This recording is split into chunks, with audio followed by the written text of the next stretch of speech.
Hello, everyone. You got Larson here from Gondola, and today I'm going to talk with you a little bit more about how to end a sales conversation. A lot of times when we're walking through a conversation with our prospect, whether it be discovery calls, demos, so on and so forth, we do a great job of setting up the context for the call, setting the agenda, walking through our specific points that we're trying to uncover, and dig deeper on certain parts of that customer's business or current pains or future state or whatever it might be. And we do this great job in the conversation. Then we get to the end.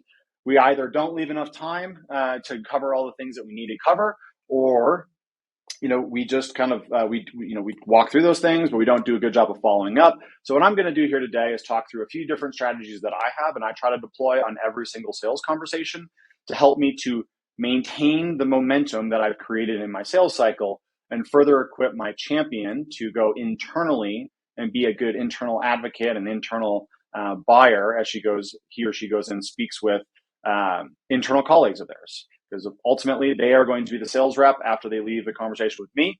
And I want to make sure they're equipped with the right bits of information so they can have really good conversations there. So let's dig in and I'll show you a few best practices that I have. So as I'm in a sales conversation, as I'm walking through my call, there are kind of four key pieces that I try to focus on as I end the calls. And the first and foremost, the thing that a lot of people miss is, and I promise you this, if you're running a demo and you're like, oh, I got about 3 minutes left or 10 minutes left, 12 minutes left, get ready to pause, start to wind down, get ready to talk about some next steps moving forward. So if you're on a 30-minute call, I try to leave 5 minutes at the end. If you're on a 60-minute call, I leave 10. It's always nice to let people get a few minutes back in their day so they can go grab some water or run to the restroom, whatever they might need on the kind of the prospect's end. And so as I think about ending a call, you really got to make sure that you leave enough time to kind of run through these 3 points here. And what I always try to focus on, if I have a discovery call, I have 5 minutes left or 10 minutes left on a demo, I'll do a summary statement of what I've heard in terms of current state, pain, and why they can't do it, and then also the value add that our solution can provide. This helps as a quick reminder and of the why we should work together and the alignment that we see here before we go into next steps and questions and talking about the plan moving forward. And so you need to leave enough time here, get your value statements ready and queued up that are customized more to them. So you kind of remind them of why we should continue the relationship here. And then we're going to go into talking about next steps. So what I always like to do is go, okay, cool. This is what I have for our next steps. I need to send over some follow-up materials and a recording. We need to schedule a deep dive demo with your boss. And then I'm going to work on a business value case. And these are some general dates that we're going to try to shoot for. I'll certainly get the stuff over to you by today. If you can get back to me on when your boss is ready to schedule that deep dive demo, that would be wonderful. And then all the while, I'll have some information or stuff that I'll be asking you to help me build the business case as you go internally to try to have those conversations internally. So did I miss anything here, which is a key statement? Anything I missed here? Because just seeing this information allows them to go, actually, you know what? My boss is out next Wednesday. Let's shoot for Thursday. And the business value case, yeah, let's work on that. But, I'm speaking with the CFO on that Wednesday, the 17th. So let's shoot to get it done by Tuesday. And let's schedule time there to actually, review that. The other piece here is you want to make sure you're documenting questions that go unanswered, especially if you're more of a junior rep and you don't have all of the product knowledge that one of your more senior reps might have. It's okay not to know the answer. That is completely fine. And don't try to fib your way through it. Just say, hey, that's a great question. Let me write that down and I'll get back to you. And what I like to do is I pull this up at the end and say, hey, these are the few pieces that I didn't quite answer you on. And I'm going to go work and bring you back the correct answer on this. And I promise you, this is a huge moment of kind of shock and awe. You're like, wow, you were actually really listening to me throughout this entire conversation. This is great. You have all of our next steps here. You have questions right here. This is fantastic. Thank you. You're absolutely right. Is there anything I missed? Again, another key statement. Next steps, questions, anything I missed or any other questions I didn't quite answer for you for today. And again, the purpose of this is to make sure they know that you're listening and also that you're really going to hold yourself accountable to the things you said you're going to do. And it gives them a feeling of, I kind of want to do business with these people. If they're going to hold themselves accountable to the things they say they're going to do, I think that's pretty great. And I've had tons of experiences with vendors who don't do that. And so this seems like it's going to be a good working relationship.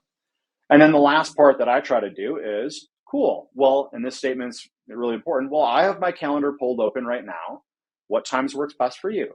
And what you normally see is people go, oh, that's great. Let me either pull open my calendar and see what I have available, or they might push back and say, well, Susie is out of town. I have to reconnect with her to link up schedules, so on and so forth, which we can go through. But what I like to do is I have my schedule pulled open. I pull open a quick, meeting scheduler right here. Let's do 30 minutes. We're going to shoot for next Wednesday, and then you can schedule that time right here and send out the invite right here on the call. So this is a pretty fluid way to be doing it. And it's easy to kind of walk through this and select the availability that makes the most sense. Now, in the circumstances where someone says, well, I need to check with Susie because she's out of office and blah, blah, blah, let's schedule it over email. I always do everything in my power to avoid that. I really don't want to leave it to email because it's much, much easier to ignore an email and not respond and never get things set up versus it is to schedule something, cancel that scheduled meeting, or move it around. So I always say, hey, I certainly hear you, Mr. and Mrs. Prospect, well, how about this? Why don't we just schedule a 15-minute meeting? We can move it around if we need to, just to get something on the books. You go chat with Susie. I got some time open right now, and this next part is key. I got some time open right now. Hey, can we do 8 a.m. Mountain time zone, 8 a.m. Mountain time, next week, Wednesday? I got 15 minutes. That could work really great. Does that work for you?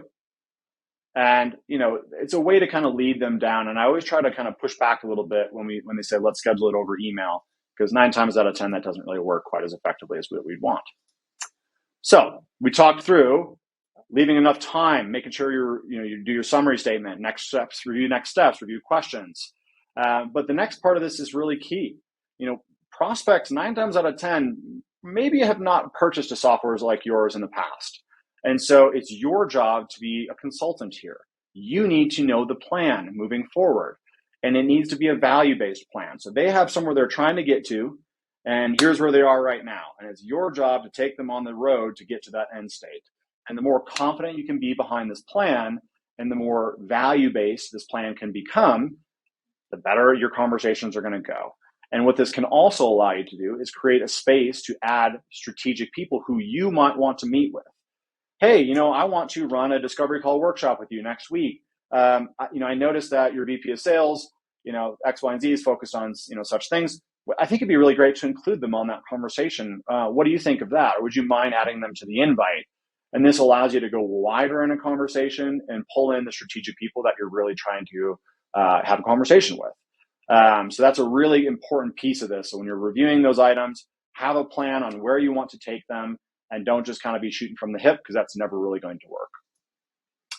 The other piece here is kind of that transition phrase. I got my calendar pulled up. Let's set the meeting on the meeting. And like I said, I try to do this regardless of if they say, hey, I need to look at calendars. I'll just do a 15-minute block here. I always try to get that calendar invite out and the meeting on the books, because again, it is much easier to ignore an email than it is to fully cancel an invite and responses there.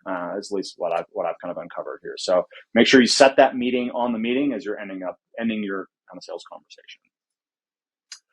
Last would be maintaining deal momentum. So we've reviewed our next steps, our questions. We got the date, we got the next meeting on the books here, and the meeting is over.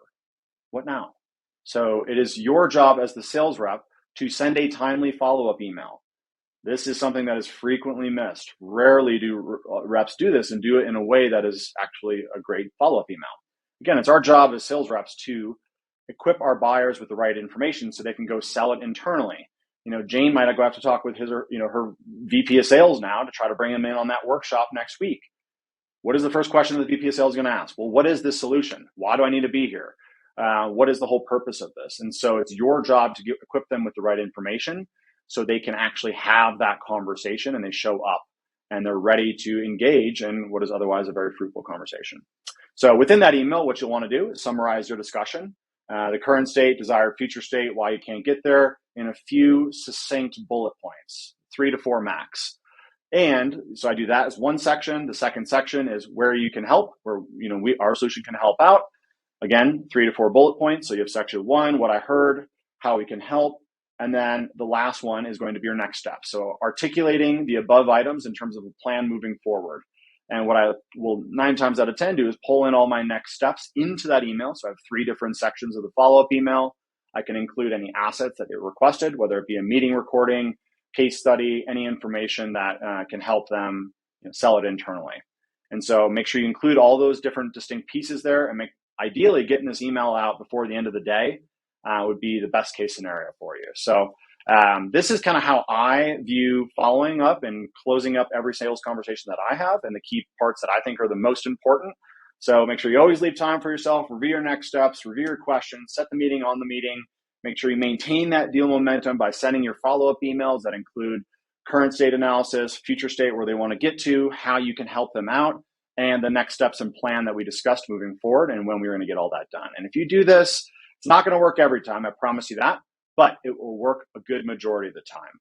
And sales is all about it's a game of numbers. And so if you improve this consistency on the kind of ending of a sales conversation, it will do wonders for your sales cycle.